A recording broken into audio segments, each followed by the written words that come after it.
إن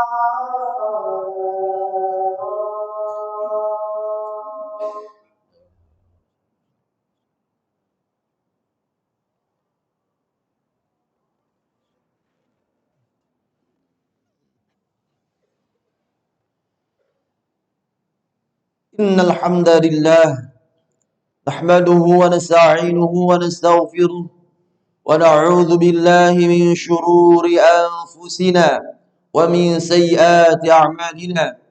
من يهده الله فلا مضل له ومن يضلل فلا هادي له. أشهد أن لا إله إلا الله وحده لا شريك له، وأشهد أن محمدا عبده ورسوله الذي لا نبي ولا رسول بعده.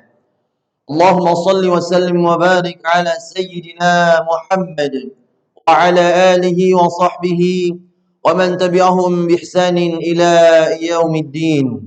قال الله تعالى في كتابه الكريم: يا أيها الذين آمنوا اتقوا الله حق تقاته ولا تموتن إلا وأنتم مسلمون. وقال أيضا: يا أيها الناس اتقوا ربكم الذي خلقكم من نفس واحدة وخلق منها زوجها وبث منهما رجالا كثيرا ونساء واتقوا الله الذي تساءلون به والأرحام إن الله كان عليكم رقيبا. وقال الله تعالى في آية أخرى: يا أيها الذين آمنوا اتقوا الله وقولوا قولا سديدا يصلح لكم أعمالكم ويغفر لكم ذنوبكم ومن يطع الله ورسوله فقد فاز فوزا عظيما. فإن أصدق الحديث كتاب الله، وخير الهدي هدي محمد صلى الله عليه وسلم، وشر الأمور محدثاتها وكل محدثة بدعة وكل بدعة ضلالة وكل ضلالة في النار. أما بعد، فيا أيها الحاضرون أوصيكم ونفسي بتقوى الله فقد فاز المتقون. Hadirin jamaah Jumat rahimani wa rahimakumullah. Alhamdulillah, senantiasa kita panjatkan puji dan rasa syukur kita kehadirat Allah Subhanahu wa taala yang telah memberikan berbagai macam karunia nikmat yang terus Allah berikan kepada kita, dan juga diberikannya nikmat iman dan Islam, termasuk nikmat kesempatan dihadirkan kembali oleh Allah melaksanakan salat Jumat yang kesekian kalinya. Juga kita bersyukur kepada Allah masih bisa merasakan hari-hari spesial di bulan Ramadan ini, terkhusus di 10 hari terakhir bulan Ramadan yang sesaat lagi bakal meninggalkan kita. Hadirin sedang jumpa rahimakumullah. Allah Subhanahu wa taala menjamin bagi siapa yang mampu mensyukuri semua nikmat yang Allah curahkan kepadanya, Allah tidak segan menjauhkannya dari azab Allah Subhanahu wa taala. Sebagaimana Allah berfirman: "La yaf'alullahu bi'adzabikum in syakartum wa amantum." Allah tidak akan menghukum kalian, Allah tidak akan mengazab kalian jika kalian bersyukur dan beriman kepada Allah Subhanahu wa taala. Oleh karena itu, hadirin jamaah Jumat rahimakumullah, sekarang hari ini kita berada di penghujung terakhir bulan Ramadan, yang mana kata para ulama, di 10 hari terakhir atau di detik-detik terakhir Ramadan berpisah dengan kita, ada dua keadaan manusia. Yang pertama, mereka yang dirahmati, yaitu mereka yang disebut dengan marhum, yang dapat keberkahan dari Allah, rahmat dari Allah, segala dimudahkan dalam hal ketaatan dan kebaikannya di Ramadan ini. Yang kedua, mereka yang mahrum, diharamkan oleh Allah dari keberkahannya, diharamkan oleh Allah dari ketaatan-ketaatan kepadanya, sehingga dia banyak menyia-nyiakan kesempatan yang Allah berikan di bulan Ramadan ini. Maka dua hal ini menjadi renungan buat kita. Apakah di detik-detik akhir ini kita menjadi orang-orang yang marhum, yang dirahmati, atau yang mahrum, yang diharamkan oleh Allah Subhanahu wa taala? Tentunya semua kembali pada keadaan kita masing-masing. Hadirin rahimakumullah, Perhatikan antara hidayah dan taufik yang Allah berikan kepada seorang hamba. Hidayah sifatnya umum, akan tetapi taufik sifatnya khusus. Seperti halnya azan. Setiap orang yang mendengarkan azan, apakah mereka terpanggil hatinya untuk mau ke masjid? Tidak. Setiap orang yang melihat Quran, apakah mereka tertarik untuk mau mempelajarinya? Tidak. Maka kita perhatikan, di Ramadan ini banyak peluang-peluang hidayah yang Allah buka selebar-lebarnya untuk mereka, hamba-hamba Allah. Namun sedikit yang memberikan yang menjadikan hidayah itu menjadi taufik dalam kehidupannya. Lantas apa perbedaannya hadirin yang dimuliakan Allah?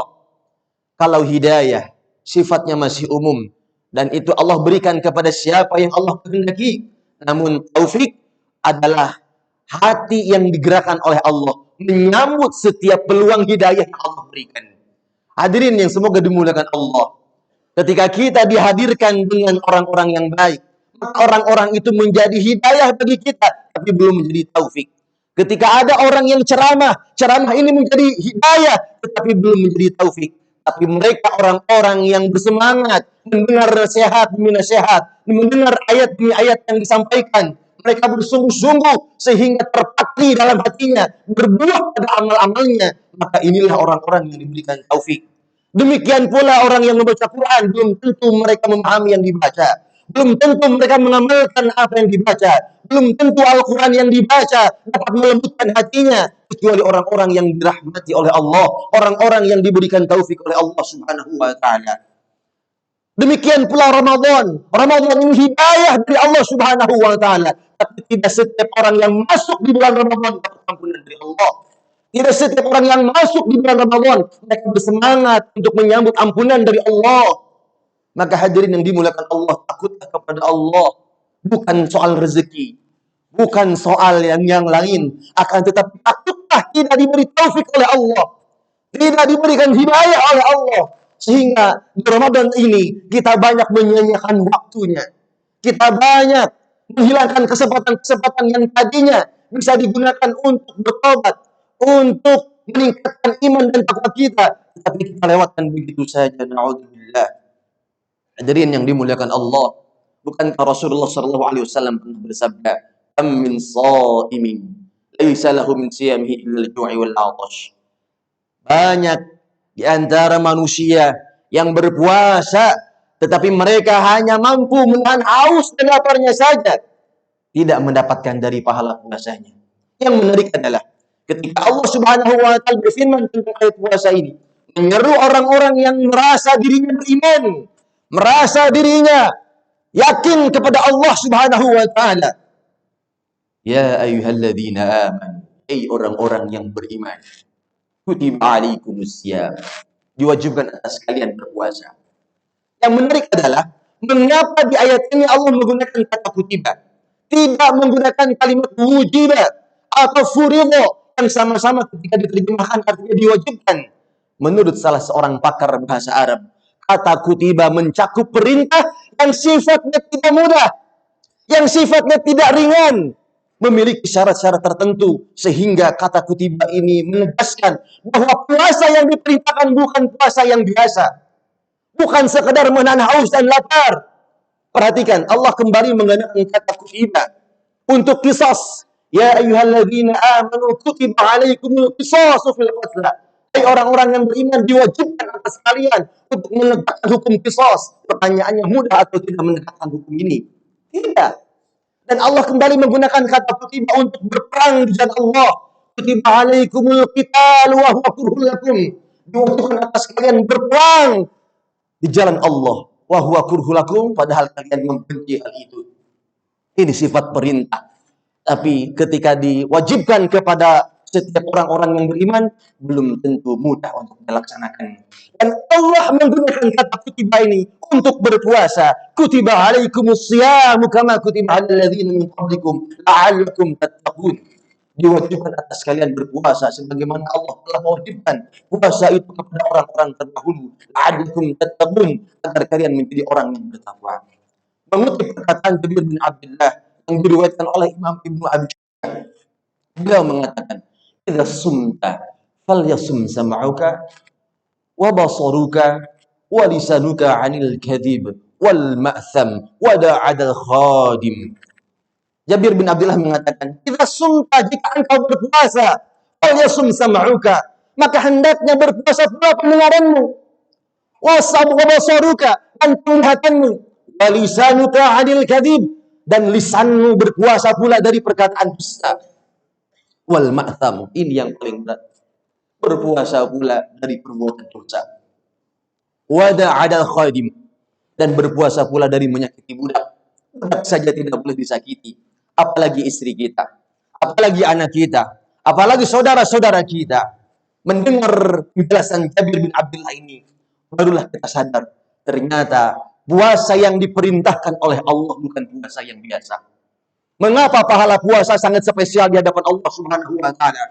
Dalam hadis qudsi Allah berfirman, "Kullu 'amal ibni Adam lahu illa shaim." Setiap amal anak Adam itu baginya kecuali puasa. Fa innahu li, kata Allah. Puasa itu untukku, wa ana ajzibi, dan aku langsung yang membalas pahala tersebut. Biasanya kalau ada seorang bos perusahaan ingin ngasih bonus, dia masih manggil sekretarisnya. Dipanggil, kemudian dibagikan hadiah itu lewat sekretarisnya. Namun bagaimana ketika hadiah itu langsung diberikan oleh bosnya? Bosnya yang langsung turun tangan, bahkan orang-orang khusus itu dipanggil langsung ke kantornya. Ini menunjukkan hadiah yang diberikan bukan hadiah yang biasa. Demikianlah analogi sederhana tentang pahala puasa yang Allah langsung memberi pahala itu kepada hamba-hamba khususnya. Sehingga kata para ulama, puasa ini saking besarnya pahala karena menggabungkan 3 jenis kesabaran.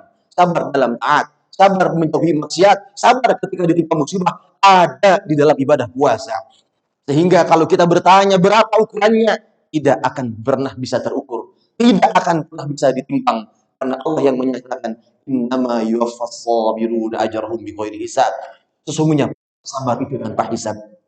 Jadi hadirin yang semoga dimuliakan Allah, masih ada waktu untuk kita merenungkan keadaan kita. Jangan sampai ibadah spesial ini dilewatkan begitu saja dengan sia-siaan. Banyak peluang yang ditinggalkan begitu saja. Segeralah kembali kepada Allah. Fafirru ilallah.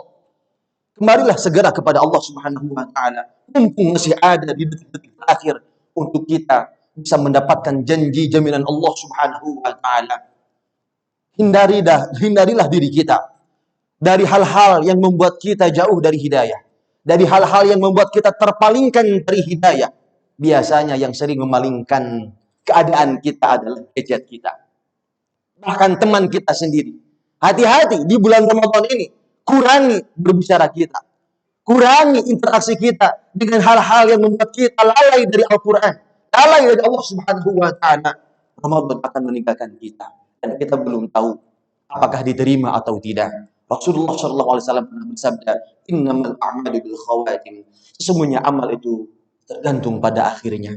Mudah-mudahan di penghujung terakhir Ramadan ini kita mendapatkan puasa yang sebenarnya, yang dapat meningkatkan iman kita, meningkatkan hubungan kita dengan Allah, merekatkan keakraban kita dengan Al-Quran, sehingga keluar di bulan Ramadan ini kita termasuk orang-orang yang dijanjikan oleh Allah mendapatkan ampunan dari Allah Subhanahu wa taala.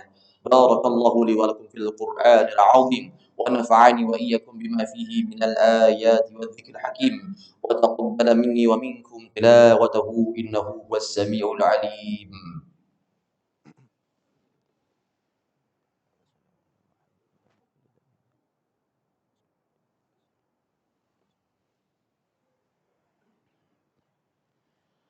Alhamdulillahi hamdan katsiran tayyiban mubarakan fihi kama yuhibbu rabbuna wa yarda. Asyhadu an la ilaha illallah wahdahu la syarika lah wa asyhadu anna Muhammadan 'abduhu wa rasuluhu alladzi la nabiyya wa la rasula ba'dah. Allahumma shalli wa sallim wa barik ala sayyidina Muhammadin wa ala alihi wa sahbihi wa man tabi'ahum bi ihsanin ila yaumiddin. Qala Allah ta'ala fi kitabihil karim, "Ya ayyuhalladzina amanu taqullaha wal tanzur nafsum ma qaddamat lighad wattaqullaha innallaha khabirum bima ta'malun." Hadirin sidang Jumat rahimakumullah, di khutbah yang kedua ini mari kita berdoa kepada Allah Subhanahu wa taala dengan hati yang yakin, dan hati yang senantiasa merasa ditatap dan diawasi oleh Allah Subhanahu wa taala. Silahkan panjatkan semua doa-doa harapan kita, cita-cita kita kepada Allah Subhanahu wa taala. Mudah-mudahan dari setiap doa yang dipanjatkan dengan hati yang ikhlas, hati yang yakin dikabulkan oleh Allah Subhanahu wa taala. Innallaha wa malaikatahu yusholluna 'alan nabi. Ya ayyuhalladzina amanu shallu 'alaihi wa sallimu taslima. Allahumma shalli wa sallim wa barik ajma'in. Amin. اللهم اغفر للمسلمين والمسلمات والمؤمنين والمؤمنات الأحياء منهم والأموات إنك سميع قريب مجيب الدعوات يا قاضي الحاجات. اللهم أعد المسجد الأقصى إلى رحاب المسلمين. اللهم وطهر المسجد الأقصى من اليهود الغاصبين. اللهم عليك بهم فإنهم لا يعجزونك يا قوي يا متين. اللهم عليك باليهود المعتدين الذين قاتلوا إخواننا المسلمين في فلسطين. اللهم أحصهم عددا واقتلهم بددا ولا تغادر منهم أحدا. اللهم شتت شملهم وفرق جمعهم واجعل الدائرة عليهم. اللهم أنزل عليهم وعلى من عاونهم بأسك الذي لا يرد عن القوم الظالمين. Ya Allah, ya Tuhan kami angkat kedua tangan ini mengharap rahmat dan ampunan-Mu ya Rabb. Ampuni seluruh dosa-dosa kami, yang kecil maupun yang besar, yang nampak maupun yang tersembunyi. Ampuni sekelam apapun, sebusuk apapun dosa masa lalu kami ya Rabbana. Ya Allah, jangan Engkau timpakan akibat dari perbuatan dosa kami kepada keluarga kami, kepada urusan kami. Ya Allah, kami datang kepadamu dengan hati yang bertobat. Ya Allah, ya Tuhan kami, ampuni dosa yang kami lakukan berulang-ulang, padahal kami tahu itu dosa ya Allah. Ampuni kami yang masih melalaikan bulan Ramadan ini dengan kesia-siaan, bahkan dengan perbuatan dosa kami. Ya Allah, kami hamba-Mu yang lemah. Kami tak berdaya ya Allah, tanpa pertolongan dan kekuatan-Mu. Berikan kami hidayah dan taufik agar kami mampu memanfaatkan sisa akhir Ramadan ini dengan amal sebaik-baiknya ya Rabbana. Ya Allah, jangan Engkau pisahkan kami dengan Ramadan. Jangan Engkau pisahkan kami dengan Ramadan dalam keadaan dosa belum diampuni ya Rabbana. Pertemukan kami kembali dengan Ramadan berikutnya ya Rabbana. Ya Allah, ya Tuhan kami, panjangkan usia kami dalam ketaatan. Panjangkan usia kami dalam keberkahan-Mu ya Rabbana. Mampukan kami keluar dari Ramadan ini menjadi hamba-Mu yang bertakwa ya Allah. Mampukan kami agar bisa membaca ayat-ayat-Mu dengan baik dan benar. Mampukan kami istiqomah mengamalkan isinya ya Rabbana. Mampukan kami mendakwahkannya. Mampukan kami mengamalkan isinya dalam kehidupan kami ya Rabbana. Ampuni dari setiap kelalaian kami, dari setiap ayat yang kami baca yang belum menghujam di dalam hati kami ya Allah. Ampuni kelalaian kami di dalam salat-salat kami yang sering melupakan-Mu, yang sering melalaikan-Mu ya Rabbana. Ya Allah, ya Tuhan kami, sebagaimana Engkau mengumpulkan kami di tempat ini, kumpulkanlah kami bersama di surga tanpa hisab, tanpa azab. Rabbana atina min ladunka rahmah wa hayyi lana min amrina rasyada. Rabbana atina fid dunya hasanah wa fil akhirati hasanah wa qina adzabannar. Walhamdulillahi rabbil alamin. Ibadallah, innallaha ya'muru bil 'adli wal ihsani wa ita'i dzil qurba wa yanha 'anil fahsya'i wal munkari wal baghi ya'idzukum la'allakum tadhakkarun wa la dzikrullahi akbar. Aqimis salat.